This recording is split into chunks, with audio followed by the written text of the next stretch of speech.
Baik, assalamualaikum warahmatullahi wabarakatuh. Kami dari kelompok pakai nanya di sini akan mempresentasikan hasil proyek tingkat 2 kita dengan judul Telio Adventure. Next. Di sini adalah anggota kelompok kita, ada 5. Yang pertama ada Dede Rahmat Fitriansah, ada Muhammad Rizky Firdaus, ada saya sendiri Zaki Ramadana, ada Investor Sarade Putra, ada yang terakhir adalah Dava Rizky Gusman. Oke, di topik bahas kita di sini ada 2 hal ya yang akan dibahas. Yang pertama ada proses design thinking dan hasil dari proses design thinking itu sendiri. Yang pertama-tama kita akan bahas yang namanya latar belakang. Di sini akan dijelaskan oleh Rade. Mangga Rade. Ya, terima kasih David atas waktunya. Pada hari ini saya akan menjelaskan latar belakang kenapa kami dapat memiliki ide untuk membuat Telio Adventure ini. Ide ini kami dapat berdasarkan dari pengalaman kami, serta kami melihat bahwa mahasiswa baru itu kebanyakan masih bingung terhadap tata letak gedung atau lokasi terhadap kawasan di Telkom University ini pada hari pertama mereka masuk, terutama pada saat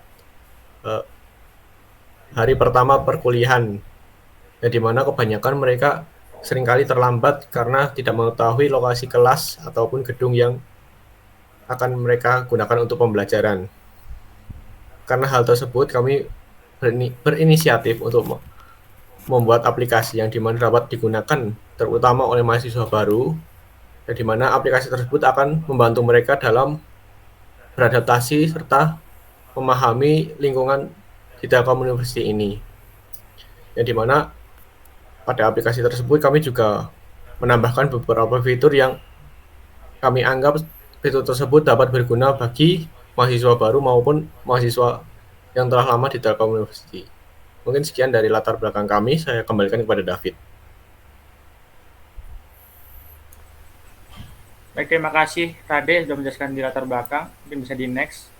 Oke, pada proses design thinking ini kita ada 4 tahapan ya yang akan dijelaskan nantinya. Yang pertama itu ada empathize, yang kedua ada define, yang ketiga ada ideate, dan yang terakhir ada prototyping dan testing. Yang pertama kita bahas dulu tahapan empathize ya yang akan dijelaskan oleh Dava Rizky Gusman. Mangga, Dava. Terima kasih Mas David atas kesempatannya untuk menjelaskan mengenai empatis itu sendiri. Di sini saya akan untuk empatis sendiri. Di sini kita berusaha untuk mendapatkan pemahaman empatik dari masalah yang terjadi, kemudian kita pecahkan. Aktivitas yang kami lakukan pada tahap ini yaitu pertama wawancara dan juga hipotesis statement. Untuk wawancara sendiri, kami melakukan wawancara untuk pemahaman lebih dalam tentang masalah dan kebutuhan pengguna. Untuk hipotesis sendiri, pernyataan hipotesis untuk membatasi skop penyelidikan dan mengandung asumsi yang perlu diverifikasi melalui pengumpulan data. Lanjut. Ini di sini merupakan hasil dari empathize yang kami lakukan.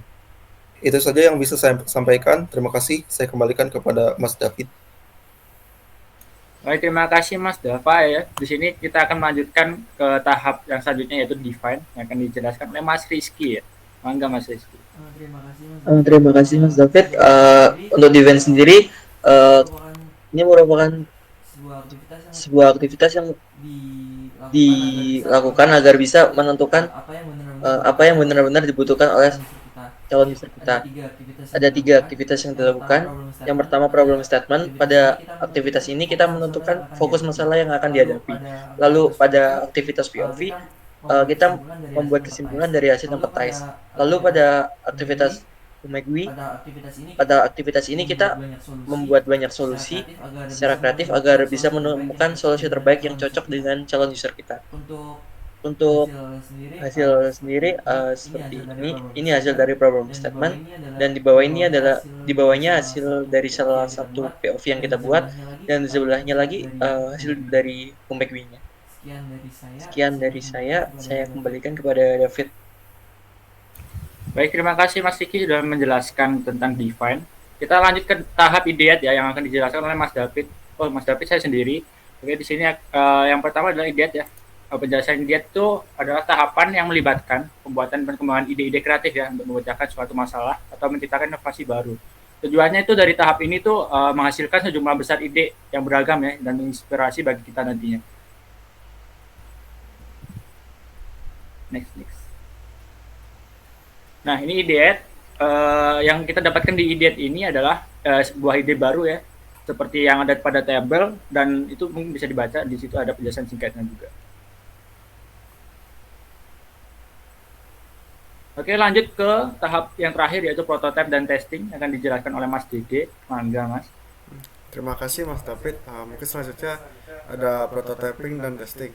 Mungkin bisa di next. Untuk yang pertama itu ada prototyping ya. Prototyping ini kita pembuatan mockup dengan menggunakan aplikasi Figma, dan pembuatan mockup ini berdasarkan dari ide-ide baru tadi yang telah dibentuk di tahap idiat. Selanjutnya, setelah kita membuat prototipe tadi, kita melakukan testing untuk pengujian mock-up-nya atau ide-ide tersebut tuh apakah sesuai dengan kebutuhan pengguna. Dan kita saat testing menggunakan metode moderate testing ya, yaitu ketika ada satu pengguna, maka akan didampingi oleh satu moderator dan satu pengtester ya, yang akan memberikan task pada pengguna. Jadi yang di gambar ini merupakan data dari usability testing yang merupakan salah satu metrik untuk pengujian kita. Jadi di data di atas itu kita mendapatkan bahwa skor rata-rata itu 61, yang mana 61 grade scale-nya B dan cukup kategori good. Oleh karena itu mungkin ada beberapa rekomendasi dari pengguna yang bisa kita gunakan untuk meningkatkan usability testingnya. Terima kasih, mungkin bisa kita kembalikan ke David. Baik, dengan terakhir penjelasan dari Dede tadi, semua tahapan sudah kita jelaskan. Jadi presentasi kali ini kita akhiri. Mungkin kalau ada salah kata atau ya mungkin penjelasannya kurang jelas, mohon dimaafkan. Akhir kata, assalamualaikum warahmatullahi wabarakatuh, dan terima kasih.